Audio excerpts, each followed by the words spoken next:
Hey guys, and today we'll be looking at something that's very simple. It's something that people don't take into account when turning on their laptops.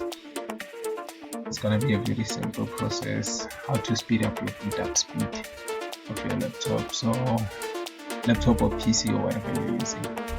So your computer has some startup items, softwares that turn on when you turn on your computer. So what you can do, you can turn off those softwares to try and make your laptop or computer turn on faster.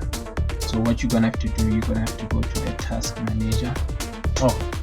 You can just come here to the taskbar and right click your mouse and it will show you these options here, and just go to task manager, and after you go to start task manager, and you will go here to start up.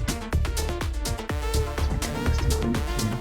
And after you get to start up, you will see the startup impact here of how much is affecting your boot up time or your boot up speed.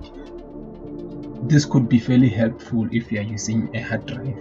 If you have an SSD like I do, well, it won't bother you that much. But if you have a hard drive, this will be really helpful. So what you can do, you can just come here and look at the softwares that you don't really need turning on when you turn on the laptop.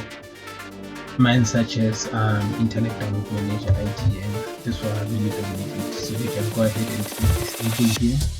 It will turn it off. That will make my laptop turn on faster. And what else?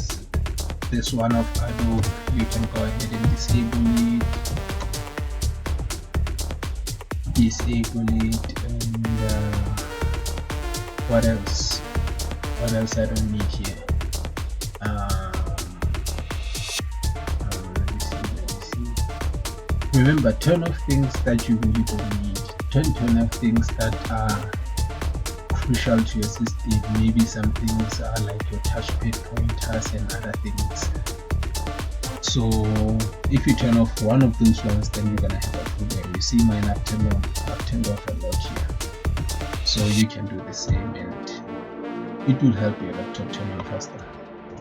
That's it guys. Hope this was helpful, and see you on the next one.